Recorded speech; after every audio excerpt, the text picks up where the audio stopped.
This is the 2025 GMC Sierra EV Denali Max Range. Is it worth every penny? Hey everybody, it's Tom from Vehicle Visionary. I hope you're having a great day. Today we borrowed this GMC Sierra EV Denali from our friends at Mike Morgan at Buick GMC in Shreveport, Louisiana. If you want to know more, check out the link in the description of the video. Let's get into this truck and give you the particulars. The exterior color is Thunderstorm Gray. And when you look at it, there's two things you're going to know. Number one, that it's an EV, but you also know that it's a GMC truck. You can still tell it looks like a Sierra. I like that. Full LED lighting. You're going to have the animated headlights. I'll give you a quick little demonstration of how that works. You can see that going on right there. So LED headlights, LED daytime running lights. We're also going to have the fog lights down here on the lower portion of the bumper. And obviously the sensors that you have here let you know that you have all those great driving aids and distance parking aids and all that kind of stuff, letting you know how far away you are from something before you hit it, because you just don't want to do that. And I like the design of what we have with the overall housing for the headlights and the daytime running lights, even working into this area. And obviously with the front end being built as it is with an EV, well, aerodynamics is king. And we're going to have the nice GMC logo right here. What do you think about that not being in red? Sets it apart a little bit. I think that works really well. And we have a good amount of gloss black here, but I think it works. Also some silver trim as far as that goes. And the good thing about these trucks is that they are full-time four-wheel drive. How about our tire and wheel setup? Let's take a look at that. I'm going to let Austin show you what's going on there.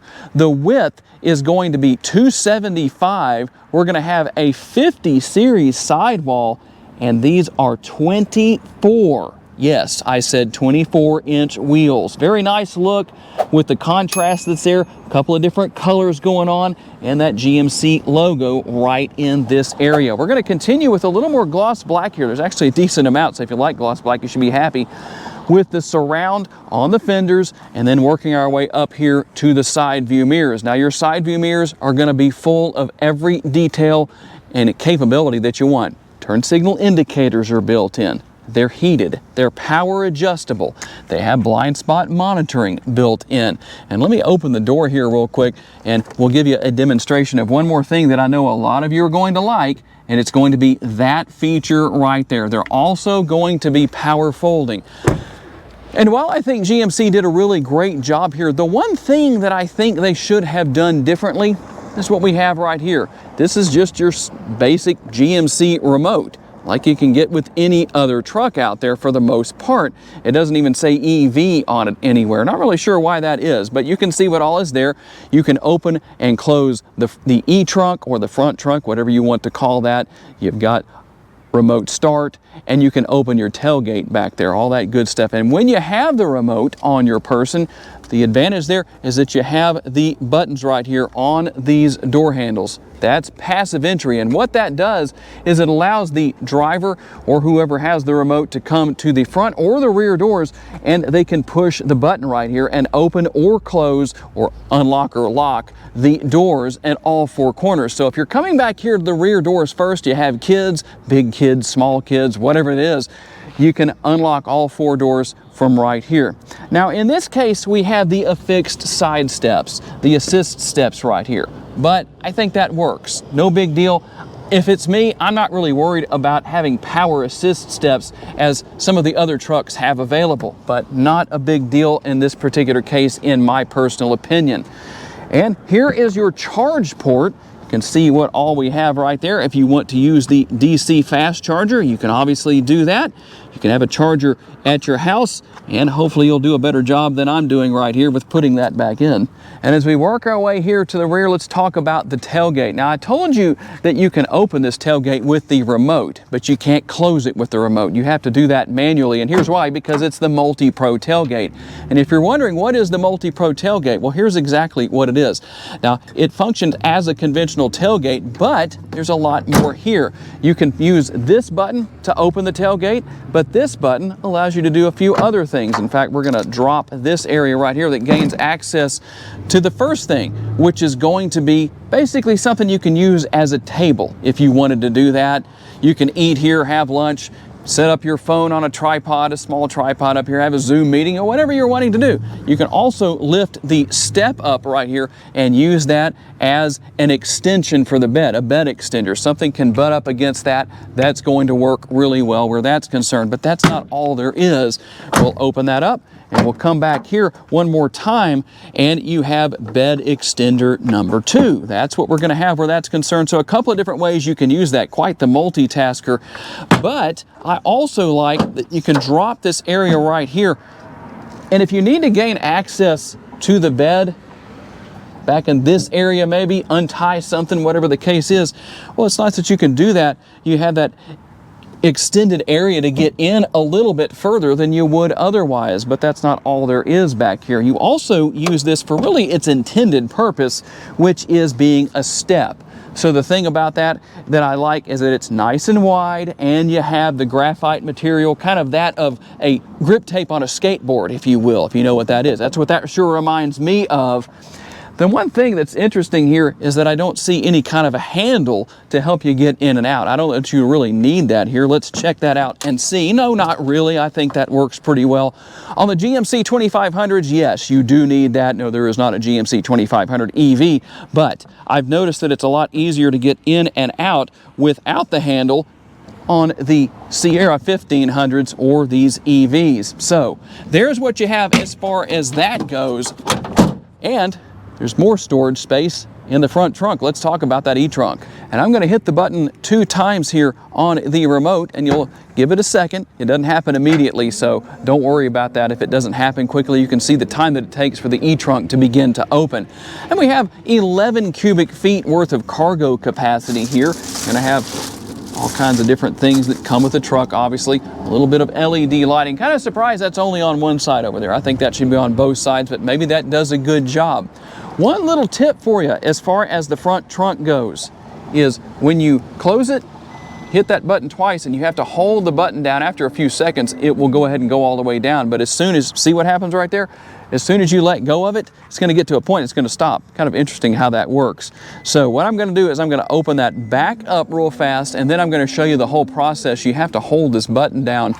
It gets to a certain point where you can actually let go of the button and it will go ahead and close, but I just leave my finger on it. That way it goes ahead and closes, no big deal. Now, I'm going to let Austin give you some different views of the truck real quick, and I'm going to give you the numbers you're looking for. Horsepower, 760, 784 pounds-feet of torque. With this max range version, you can drive up to 460 miles. I think that's very good for its size and what it is. And on a DC fast charger, you can go up to 100 miles of additional charge capacity in as little as 10 minutes. And as far as being a multitasker, there's a lot of things you can power with this truck. And I'm going to show you some of the different outlet options that we have right here, in case you're curious to know what all we have. Nice to have. I know that's one thing that my GMC Sierra doesn't have, is all of these different options right here. And you do have your in-bed lighting. We have several different tie-down points. I love the in-bed lighting that GMC does. It's LED and it shines inward. I like how it's angles and it shines inward. It works really well. I've used it at night on my own truck. That is a good thing. And how about functionality as a truck? Towing up to 10,000 pounds. Payload, 8,920 pounds. One thing that these Sierra EVs have that other trucks should have, in my opinion, is the MultiPro MidGate. And what exactly is that? Well, let me show you. The first thing we're going to do is you can get the seat belt out of the way. Over there on Austin's side, we've done it as well. And there's a little slot where you can get that concealed and out of the way, no problem. Secondly, we're going to pull on this release right here that allows me to move the seat cushion up and out of the way. And then I'm going to pull on this release right here. And actually the first thing I need to do is fold down the headrests, and that makes this whole process a whole lot easier because now the seat back will go all the way down. So you can see that we have this area right here. Then I'm going to hop inside and we're going to come right here. There's a little button on top of this release. I push that button and that goes down like that. We're going to do the same thing over here, and you'll see that the window kind of fell forward. There's a notch right here, a tab that catches it. That's only on this side, on the driver's left or the left-hand side of the truck. So what I'm going to do is I'm going to push that up and out of the way, And then I can take this out just like this. And let's see if I've got it in the right spot. There we go. Now, that is in place right there. So you want to make sure that that button right there falls down. It's going to keep the rear window in place, secure, that way it isn't damaged. And last but not least, there are two buttons, one here, one over there on Austin's side. We're both going to push our buttons right here, and here we go. We fold that down, and there is a whole lot of additional cargo capacity that you don't have in any other truck out there as far as a non-EV truck. What do you think about that? Do you think that other trucks should have this feature? Now, how do you put all this back together? Well, it's really not that terribly difficult. That is a little bit on the heavy side, but not too bad. One person can do this. And then we're gonna come right here. I'm gonna release that. I'm gonna take the window. I'm gonna put it in here. You just have to make sure you put it in the right place. Make sure that's out of the way right there. Get those out of the way. And if you want to know why I was having a little bit of trouble, this is only the second time I've done this. Make sure that when you put it in that the latches are down. And here's why, because of what you have. See that right there? Maybe we can do it on this side a little bit easier. See right here? We've got that. So when we put that in place, there we go. It's right where it should be. And then we can finish the process by putting the seat back in place and dropping the seat cushions, and everything's back to normal. There you go. That's how you use the MultiFlex MidGate. Now, let's take a look at what else we have back here. I'm going to go ahead and hop on inside, and we'll show you all the space. To say there is a ridiculous amount of space back here is an understatement. I thought that the regular trucks, the 1500s and the 2500s with the gas and the diesel engines had a lot of space. Man, I can almost stretch all the way out back here. This is really impressive space back here. The floor is pretty much flat. There's very little tunnel right here, but just a small amount, not enough to really hurt anything. And as far as our door panels go, let's take a look at what we have there. Nice large armrest and enormous door bins. Got that nice big speaker right there, so good sound is gonna come here into the interior. And fold down armrest right here. We'll pull that down and let you see. The size of the armrest does seem a little bit small back here for me. It seems like it should be a little bit larger, but that's what it is. Cup holders built in. Those aren't the only cup holders you have. You also have the cup holders here on the rear of the center console. We also have the buttons here for the heated seats. We have air conditioning vents, a couple of USB ports. There is also a power outlet right there and a little bit of storage space. Now, one thing that is interesting here is you have a giant panoramic sunroof, nice tint. It's a good thing there's a lot of window tint on there because there is no shade at all. Very similar to what a Tesla has. Is it going to be an issue? Honestly, I don't think it is. The air conditioning running will help that out quite a bit. If you have a nice cold day, you don't even have to run the heat that much because you'll have a little bit of extra sun coming in to help out with that.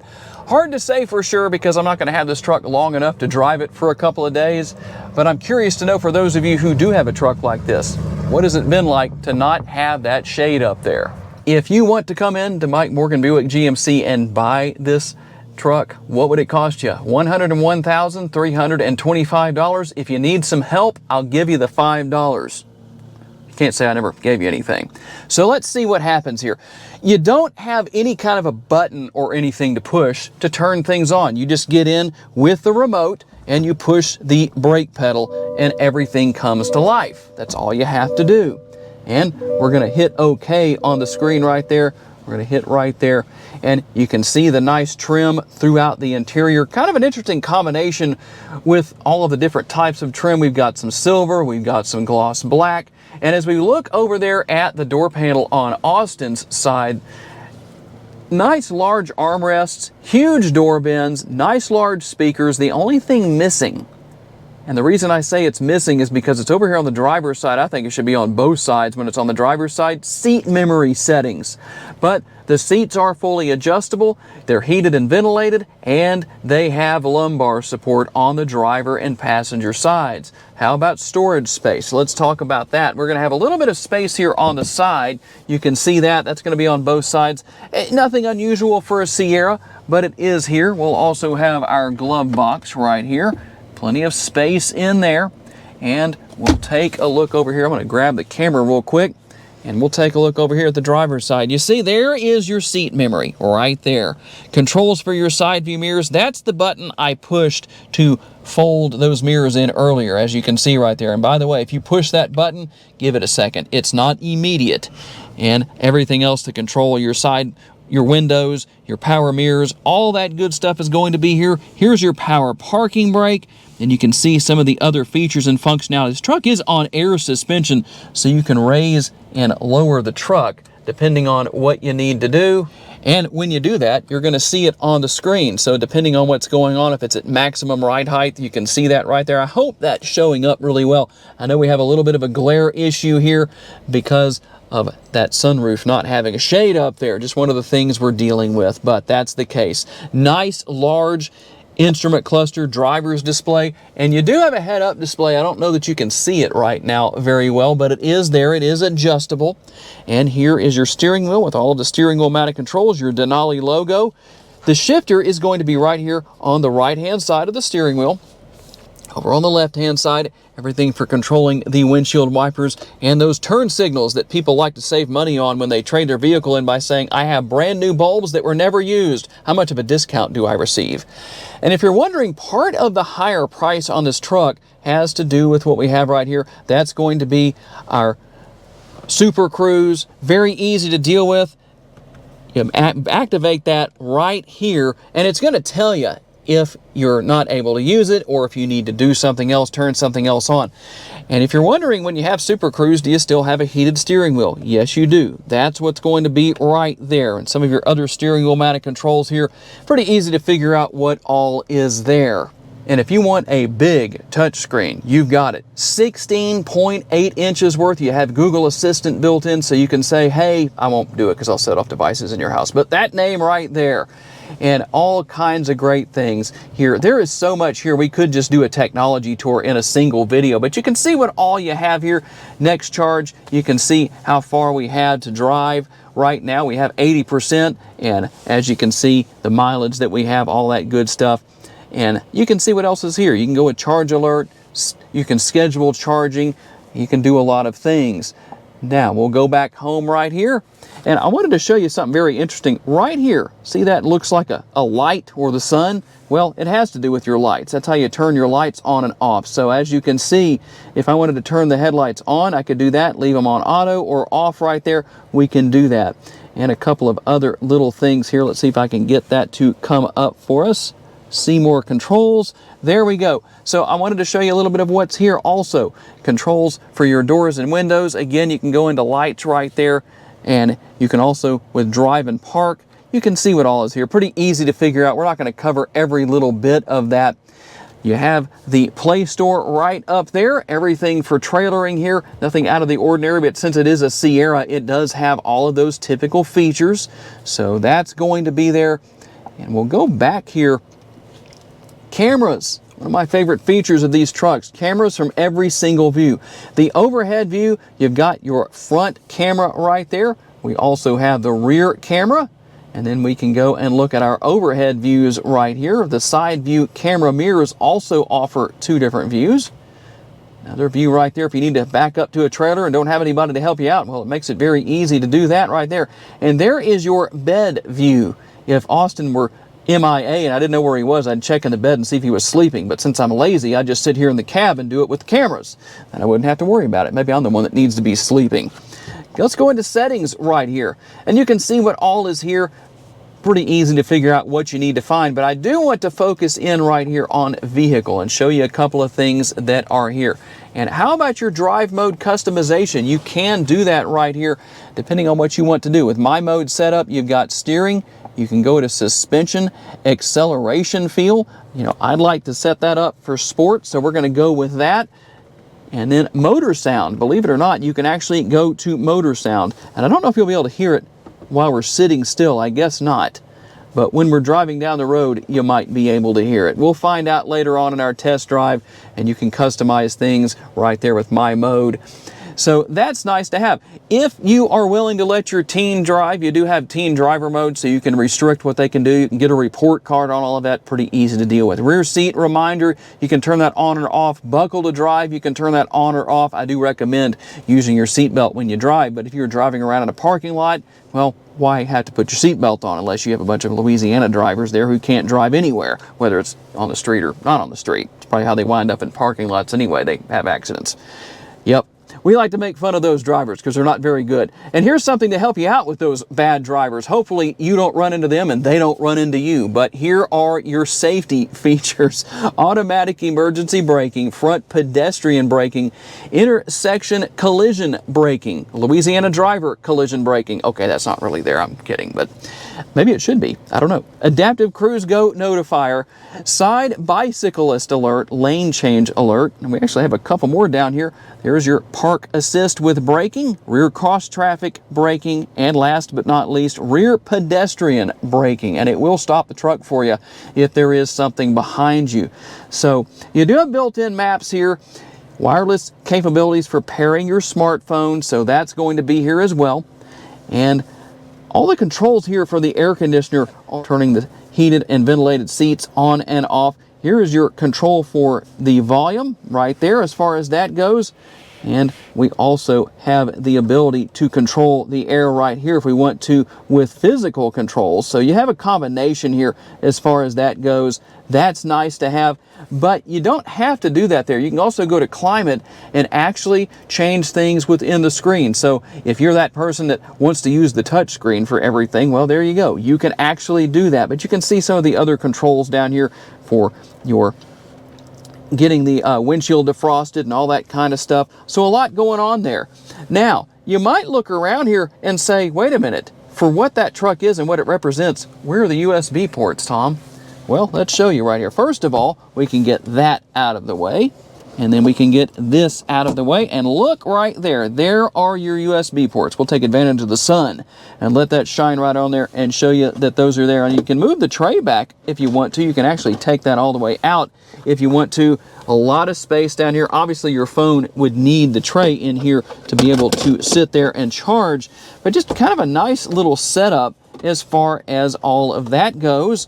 And nice large center console, the lid doubling as an armrest, and plenty of space within. We'll just pull up on that and let you see what's there. You can also see another USB option right there. There is a light in here to help with after dark when it's dark in the interior. And we also have our rear view camera mirror. So if you need to use that, you can. You can go in and make a lot of adjustments to that, or you can use it as a good old-fashioned mirror if you so desire. How about the upper console? Well, something that's very interesting here, you do have everything for OnStar and some of the things you expect to find up there, but something that's a little out of the place, out of the ordinary, is that button right there. That's your hazard light button, I guess, because there's so much going on down here with the large screen, there was just no place to put it.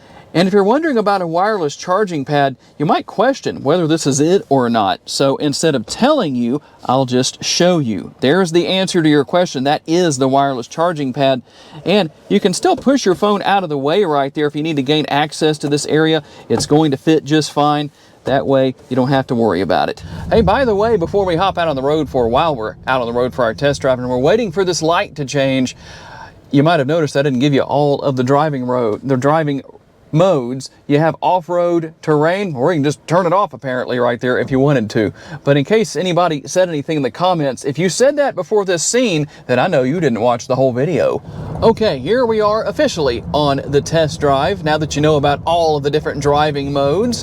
And we're gonna take a right here and go over the railroad tracks and just let you listen to what that sounds like.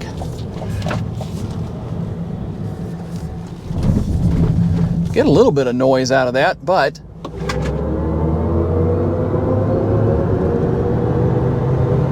sounds like you're in a spaceship.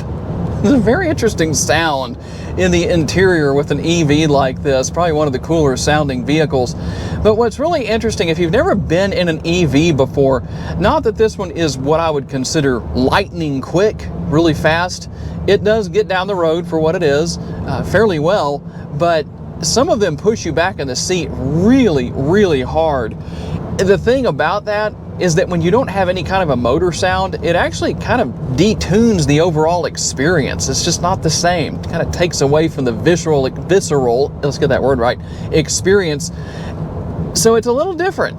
You still get the sensation of speed and sometimes that punch in the gut, depending on what it is, without that engine sound. I don't know, just doesn't sound or doesn't feel the same way. But overall, I have to say, this is a very comfortable truck to ride around in. The ride quality is good. It's kind of cushy in a way. I guess that's a good way to describe it. It soaks up the bumps really well.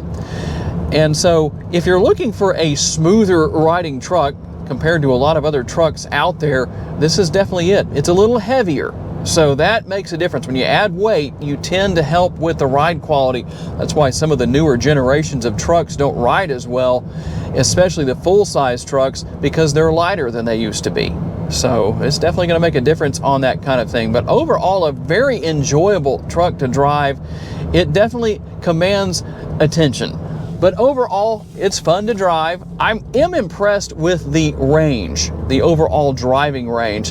Definitely one of the best that I've experienced so far. Now, technology here, as high-tech as it looks, is not difficult to learn. Maybe you're saying, well, Tom, I'm going from one end of the extreme to the other. I have my 1990 Chevrolet Silverado that I've been driving around, and it's just time for something new. Maybe you're like Otto, for those of you who have seen A Man Called Otto, and you're gonna just go all the way and buy an EV truck. Well, you're looking at all this technology saying, oh my goodness, I just don't know about that. That's got to be, you must be a rocket scientist to learn it. No, you really don't have to be.